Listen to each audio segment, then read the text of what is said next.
Hey guys, one more another video on the Inside Spurs channel. Happy Saturday morning. Hope you're all right. Hope you're okay. And hope the weekend is going to treat you well. Obviously, no football for club football this weekend. Obviously, England played last night, so you can enjoy yourself. No one's going to ruin your weekend football-wise.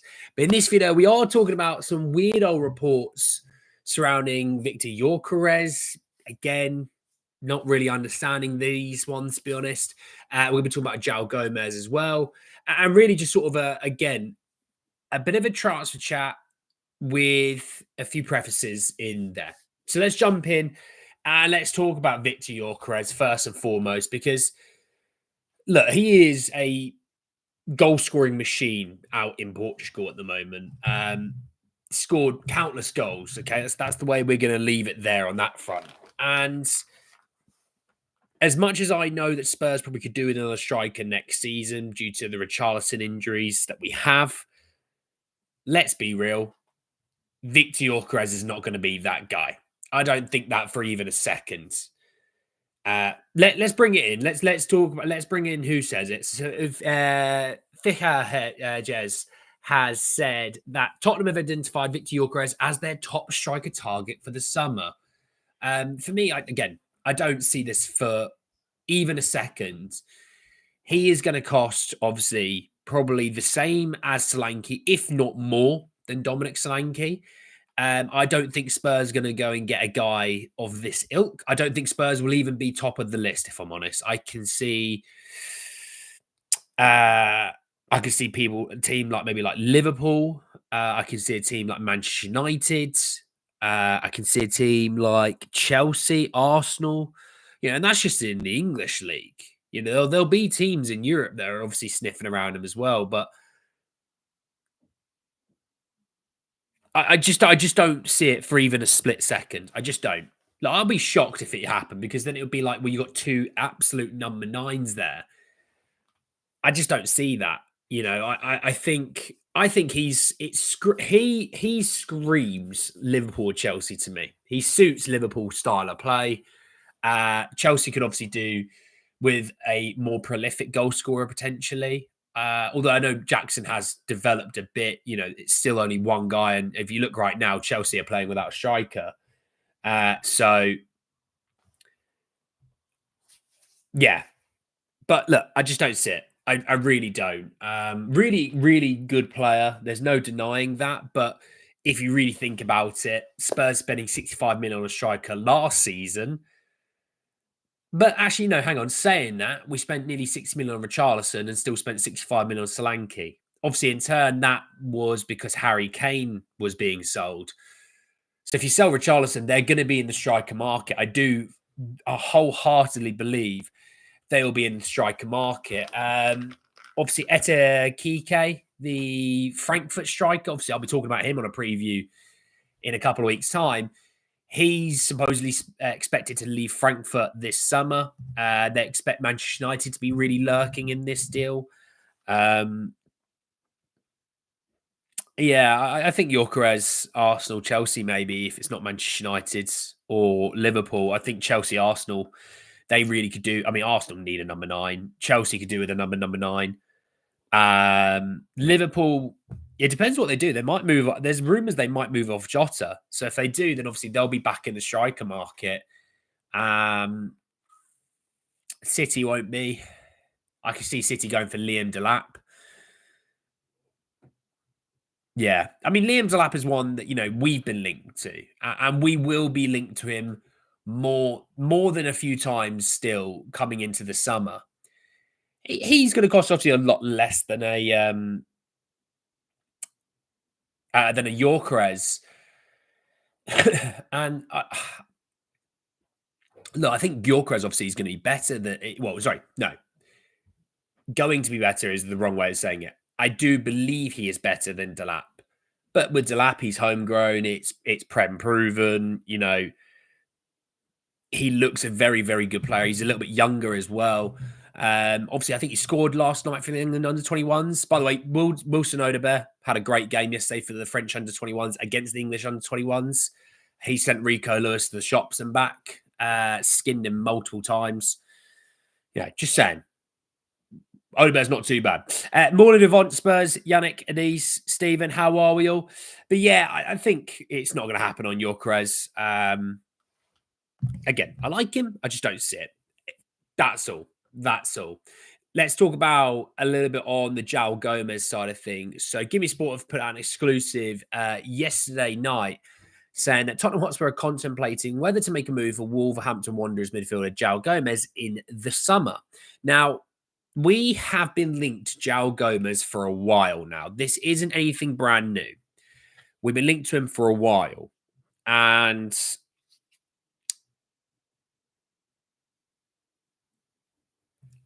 I'm not going to sit here and pretend that I've watched tons of Wolves. I haven't watched tons of Wolves. I don't think any of us have watched tons of Wolves. We've seen Mateus Cunha clips and we go, oh, what a good player. The only time we really watch Wolves probably is when it's against Spurs or you're watching some highlights of some games. But when I do watch Wolves and I do sort of catch a glimpse of them, obviously I know Andre's moved in there now as a central defensive midfielder. Joao Gomes is sort of like a box-to-box CDM style, can get on the end of things, but, can put a foot in, can make a tackle or two. I do like Joao Gomes. I do. Now, cost-wise, Joao Gomes, let's have a look at transfer market value of that. Because I think this is going to be interesting. I've just seen something else. Hang on, I'll bring that in a second. So he's 24. His contract's until the summer of 2028 with an option of a further year. They value him at 40 million euros. I think he's going to be more than that. 31 games played this season, 4 goals, 2 assists, 4 goal contributions in 27 games in the Premier League. It's not bad. It's not bad. Again, when you're playing for Wolves, I'm not expecting you as a midfielder to have 15 goal contributions. If you did, it's, mightily impressive. Hence why I think Cunha is someone that's very, very looked on with favouring eyes. But I think Joao Gomes is a good player. And, I think people do have a mindset of, well, when you're buying from teams like that, when are you ever going to be good? And what I would say is on that front, you can buy from these sort of teams and they will be very good players for you. What I mean by that is if you let's look at some of the big boys. Okay. Arsenal sold Gnabry to Bayern Munich. Arsenal no goods. Gnabry wasn't very well favoured and looked on. Turns out Gnabry's a pretty decent player. Bayern bought João Palhinha in the summer. And they did buy Eric Dyer, but yeah, we'll just scratch that one off the list. Harry Kane, you could say Bayern Munich and Harry Kane. If you look at Arsenal with Declan Rice, you can factor him into this. There's other players in their team I know, but Declan Rice being a big one. Chelsea buying from PSV with Madueke. Leipzig, Brighton. Brighton have got, obviously, they got the keeper, the left back, and the CDM. Liverpool bought from Wolves and Southampton quite a few times. So, buying from, say, a lower league team isn't a bad thing. It really isn't. I don't really get the argument because there's so many arguments that you can give me to say we need to be buying from the biggest clubs in the world. But I can also give you arguments to say, well, can you go have a look at Liverpool? And they've had success buying from Sunderland. Jordan Henderson's from Sunderland. They bought from Wolves and Southampton. Southampton's a big one. There's Sadio Mane, Adam Lallana for a little while. Virgil van Dijk. They bought from Roma for Alisson. So, you're not always going to be buying from Real Madrid and Barca's and Bayern Munich. So you're going to be buying from teams a little bit further down. But the idea is to pick out the one or two here and there that are of quality that you add in to a quality squad. Now, we haven't got that quality squad right now. I think it will get better in the summer, regardless of the manager. I think it will develop. I think if you look at players like Archie Gray and Lucas Bergvall, they'll continue to improve. If you look at, I think Desi Udogie will improve next season and get better. Jed Spence, obviously, I think will continue to get better. If Rodrigo Bentancur, the Uruguayan player, when he's on international duty, plays for Spurs, then we've got a great player there because he's having a stormer again for Uruguay. What a surprise. I think Solanke will be better next season. I think Odebear is going to continue to improve. So there's a lot of really good, talented players in that squad. But we still need to add, I think, 5 or 6 good players. And what I mean by that is let's not get 5 or 6 players who are 18-year-olds. You sprinkle those in. You don't make... I mean, people talk about Johan Lang and his talent ID. I get that, but he struggles to sign players who are ready-to-go players. A lot of them are quite good projects, Vuskovic. Bergvall was a project. It's just it just happens to be that Bergvall's project has sped up to a point that he's now a really good Premier League footballer. Archie Gray hadn't played a season in the top flight football, only played 1 season in the Championship. That's a project. Odebear had 1 season in top flight football for a pretty naff Burnley team. Bit of a project again. So that's why I think when you look at the Mikeys and the Odebears, the Bergvalls, the Greys, it would be so much better if we didn't get 12 players injured at one time, but also had those senior pros of quality to bring them along. They'll develop more because they're playing with senior pros. And I get people saying, let's play Mikey more, let's play Wilson Odebear more, and let's play Archie Gray in his midfield position, blah, blah, blah, blah, blah. I get that. But they all develop more with a more senior squad. They will. Gyokeres at last, please let this be true. Someone at Spurs must have woke up and realized we need a striker that doesn't run around chasing themselves up their own backside. Not sure what you're talking about, mate. Missing golden. Who's the striker that misses these golden chances? Any of our youngsters able to step up yet? Maybe Scarlett. I think Scarlett's got an opportunity now between the end of the season. It sounds horrible, but I expect, just because of history, I expect Richarlison to be injured at some point for the next couple of months, missing a couple of weeks. And I think he will get time.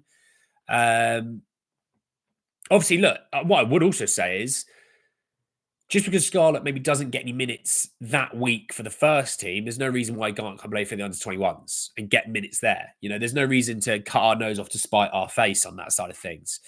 Morning, Hawk Howie. Kate says, hi, Andy. Love your Gyokeres. I think we need a good striker. I have heard Spurs are looking at... we won't be in for Vardy. We won't be in for Vardy. Morning, Stephen. Whoever we get as a striker, let's pray they have great hamstrings. Pray they have good quads, calves, back, shoulders, all sorts. I think it's not just about quality, though. They need to have the right mentality, and that's not easy for us to know. Well, this is the thing with, building a squad of good quality characters. It's one of Ange's thing that he said, I have that phone call that will tell me if we should be in for them or not. And supposedly there's been times in the past where we have been hunting for players. We get to a point where we're about to agree a deal and get it put through. Ange has the conversation and he's not impressed with what he had heard. We don't know who those players are, but those are reports coming out. Let's see. I'm not saying that's true or not. It's just reports. But if that is true, we take things on face value quite a bit on this channel. If that is true, it does mean the players that you see in that squad have good mentality. I mean, I think the player with the best mentality in the Spurs squad right now is Matisse Tell. He doesn't mind standing up to criticism. He doesn't mind being out there. So, I think we need more. I mean, the youngsters have that attitude. They have a great... I mean, Archie Gray, I think he's going to be an absolute bloody rock star because that attitude is fantastic. I think Bergvall is going to be the exact same. Spence, good attitude. For the most part, we have been told for years, stinking attitude. Leeds didn't want him because he had a stinking attitude. I didn't want him, not a good enough attitude. Neil Warnock, not a good enough attitude.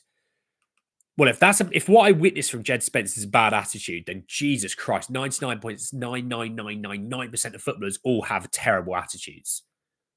Hey, Milton, how are you? I think Joao Gomes is a really good defensive midfielder. Would love him at the club. Delat would be an amazing backup to Solanke. That rotation would be epic. Well, I mean, the ability to rotate is something that we have not given Solanke because Solanke's fit, Richarlison's injured.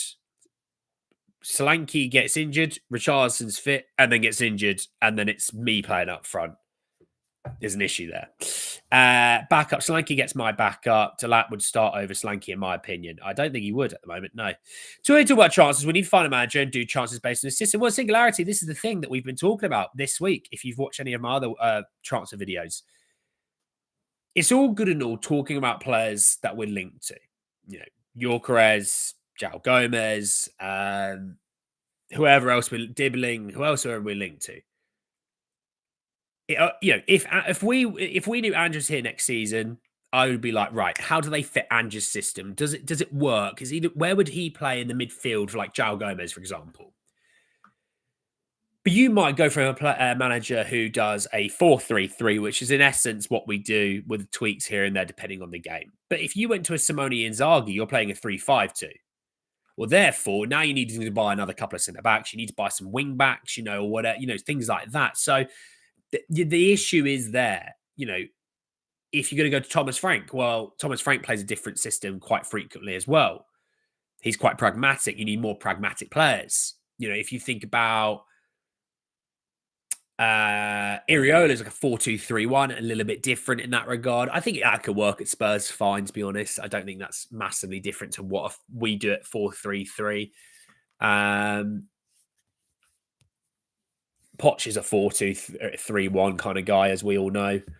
So it depends on the manager. Again, like I said, if it's Ange that we're going to be with next season, then fine, I can be in place talking about things, but we don't know the manager's going to be, so it's quite difficult to say.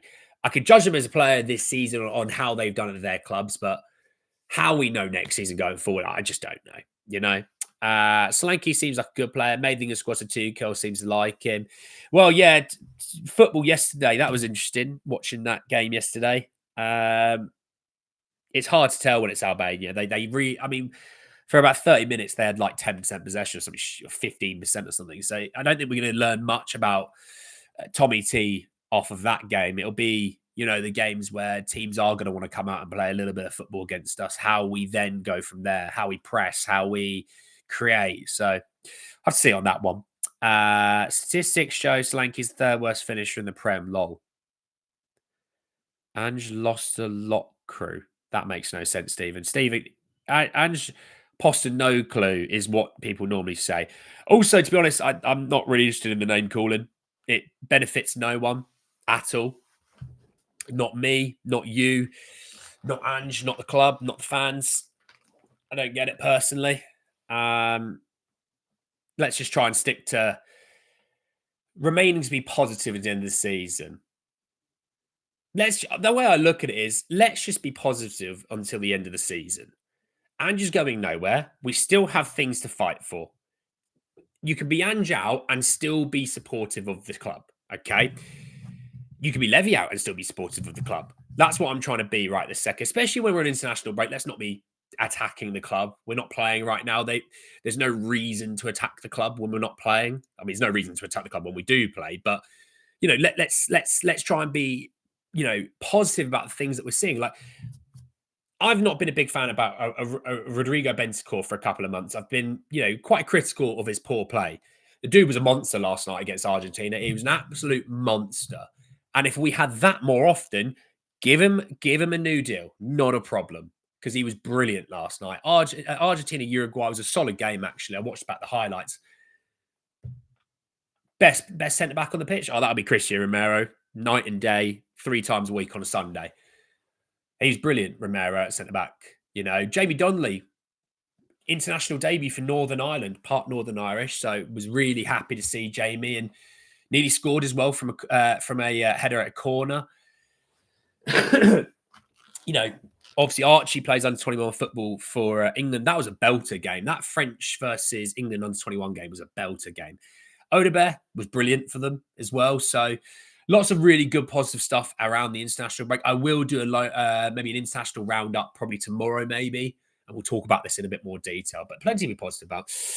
Let's all jump on. Let's blame Solanke. It's all his fault. We're so shy. Seems like a lot of idiots in the chat. Let's not be name calling. Come on. Romero is a monster for Argentina. Yes, singularity, I agree, I don't get Spurs fans. I get the Spurs fans that go, he misses a lot of time. I really, really want him to be playing more football. Got it. People that go, I don't really rate him. I go, what? I mean, he's a great defender, and when we've had him back, have you noticed how? Oh, we lost to Fulham. Yeah, it wasn't his fault. For 68 minutes, it was 0-0, and we didn't really look like we were going to struggle with them with their attack. And then obviously he goes off. You play two centre backs who aren't centre backs, and look what happens. I mean, Thursday night against AZ Alkmaar, it's so funny. You get people who will attack Spurs for losing to like Liverpool, for example. We got attacked for losing to Liverpool, and it's a game that we're at Anfield, injury riddled, got more injuries in that game, and it was like, yeah, not good enough to compete. We then play against AZ Alkmaar in a must-win game. We win. We play great football. It was proper Ange ball, and the first thing it said was, "Well, I'm not impressed because that's who you should be." And it's like, oh, you just can't be happy, can you? You must get fed, right? Someone must put a plate of dinner in front of you, and you go, "Well, I'm not impressed because you should be doing that because I paid for it at a restaurant." You can still enjoy your meal. So I don't get him. Gomez is a good player, would be a solid signing. As a fan base, we need to stop obsessing with youngsters like Dibbling. We have plenty of youngsters at the club already. I don't mind the Dibbling interest. I really don't. My whole thing is, are we looking to bring in players who are ready to go now? That's my kind of issue. Are we bringing in the players who are ready to go? Because if we do that and they add in the youngsters, I'm all on board. Sign me up. I'll put a few other signatures down and some of you down on it because I think that's brilliant. Unfortunately, Spurs either do one extreme or they do the other, where we're buying only ready-made players now who are like in their late 20s, or we're buying only youngsters who are 18, 19. Sometimes you can buy some 24, 25-year-olds. We don't do that enough at the moment. Romero wants to move to an ambitious club, so can't see him signing a new deal, unfortunately. His whole thing is, can you show me that you want to compete? Because the infrastructure at Spurs is there to compete. Are you? And he's talking about one person in particular. He's not talking about Ange Postecoglou. He's not talking about James Maddison. He's not talking about Pedro Porro. He's talking about one person in particular. Are you wanting to compete? If you're wanting to compete, show me. Show the rest of this squad that you want to compete and you want to help us. Because if you do that, I'll stay. It was what Kane had the exact same attitude. And of course, we quickly cried and went, "Oh my god, we need to sell Harry because we don't actually want to spend that much money. So we need to sell Harry because we don't know if we can compete." And it's like that shows a defeated attitude. You know, Romero's a top flight defender. He's won World Cup. He's won Copa Americas. If you're someone that sits there and goes, "Yeah, but that was because of Messi," then you've watched no Argentina football at all. Okay, the guy was a massive part as to why Argentina won those trophies. People harp on, look at Emi Martinez. It's like, yeah, I mean, yeah, he made some saves and he was great. But you take one or two players out of that team, they don't make finals. They don't make, they don't win things. They'll get knocked out early in competitions. And Romero is a massive part of that. There's a reason why Emi Martinez does not stop talking about how good Cristiano Romero is. There's a real reason to that. So we'll see. We'll see on that side of things. I don't know. To be honest, on Romero, I think, look, if you win something this summer, questions will come into what to do going forward. Morning, Ed. How are you, my friend? Argentina won 1-0. Great. I mean, there you go. Argentina won 1-0. Christian Romero, clean sheet. Not too bad, huh? Grey Mood 6. Sargado saying the young defender will be in. Hopefully, we get a left back. Well, we need to be getting a left back this summer. We need to be getting a left back this summer. There's no if, buts, or maybes. We needed one at the start of last summer. We needed to start at the start of the summer before. And we didn't do that. I wonder whether Romero's performance is due to playing in a different system in Argentina. He's pretty good at Ange's system, to be fair. They obviously play a little bit more defensive, Argentina, than we do at Spurs. But when you watch Romero, and he's not, I don't think Romero's fit yet either, by the way. This is still a Romero who's 85% fit. And I think actually when you watched him against AZ Alkmaar, he was brilliant with Mickey van der Ven.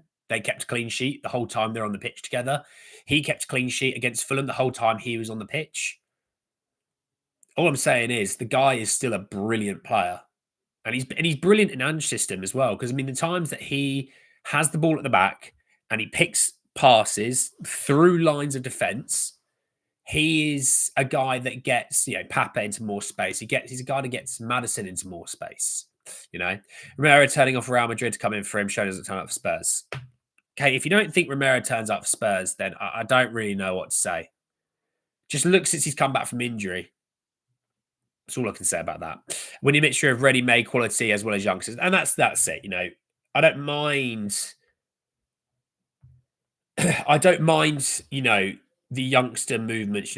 Bringing in 18, 19, 20-year-olds because they've got extreme talents and they've got great qualities. But the same point is you need to bring in players who are going to help them mature and develop as well.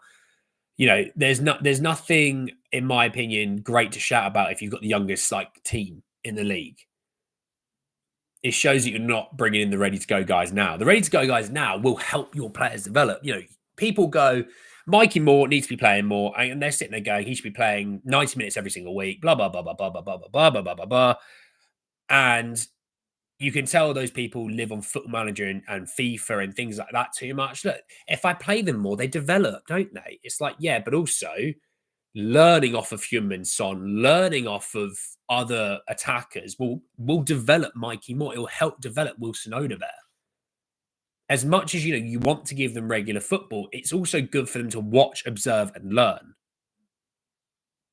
You know what I mean? So we shall see. We miss Kulu says about we have missed Kulu, but he'll be back after the international break. Big Kev will be back after the international break. Richardson's back after the international break. I mean, you're talking about three big players there. I mean, if Richie's your backup number 9, he's back. Hopefully, we won't run Slanky into the ground then. Big Kev being back, that means you don't run Mickey or Kuti into the ground as well. Obviously, I just said, who is it? Mickey? No, it's not Mickey. Kev, Richie, and Kulu. Sorry, there we go. Literally the main guy. With Kulu coming back again, it gives you the ability to rotate, keep players fresh. Obviously, him playing essentially or him playing on the right. All those things being in there, you're going to get better quality football. Chelsea away is the first game after the international break. You've then got Southampton at home, and then you've got Frankfurt in the Europa League. So I am looking at that Southampton game at home and going, you should be able to rotate. You should be able to rotate. Bring in then all the big boys ready for Frankfurt in Thursday night because you're at home. You need a good performance. You need to build a bit of a buffer. We should have the ability to do that. We shouldn't have to play all the big boys in the Southampton game. Play some and give them 60 minutes, but that is the game that you rotate. And then you got Wolves away the weekend following Southampton. Obviously, that's the game that separates the two Frankfurt games. Again, you should rotate leading into the second Frankfurt game. But football's a mysterious game. Football's a mysterious game. Injuries and suspensions could happen. Let's just wait and see on this side of things. Lewis, how are you, my friends? Anyone hear Campbell's latest on why he left Spurs for Arsenal? I haven't watched Stick to Football. I have no interest in hearing from him. I have no interest in anything that he says. The less I hear about him, the better. He offers no substance in this world for me. For a person who sits there, cries about why is it Spurs are attacking me? Why is it Spurs are attacking me? I mean, he can't put 2 and 2 together to understand why he's being attacked. And then in turn goes on all these shows, does adverts provoking Spurs fans. And it's because he's no longer relevant in this world. And he's trying to stay relevant by using Spurs. There's a real thing on Twitter. And it's weird that when Twitter agrees, it's something to say. But the amount of fans who aren't Arsenal and who aren't Tottenham dislike Sol Campbell is actually quite interesting. So many of them, West Ham, Aston Villa, Liverpool. I saw so many of their fans going, he really is an idiot. And, talking about, oh, yeah, they pulled the deal from me, blah, blah, blah, blah, blah. You got Alan Sugar going, well, this is what the deal was. It wasn't feasible in football in 25 years ago, whatever. So, yeah, not interested in hearing from him. He's a donkey. Not interested in hearing from him. Um, I enjoy Stick to Football. I enjoy that show. I'd much rather hear about Man United glory days than listen to him. You could tell the panel alone, you could tell none of them really were interested in what he said. They don't really like him, you know? So, anyway, thank you so much for joining me this morning. It's now afternoon, actually. I've got stuff to go and do. So, go and enjoy the rest of your mornings, afternoons, evenings, wherever in the world. Tomorrow, we'll talk about the boys out on international duty. Have a bit of a chat about them because I think there's some good stuff coming out of the last couple of days. Go and enjoy yourselves, and I'll speak to you all real soon. Talk a little bit more about Spurs. Take care, everyone. Peace.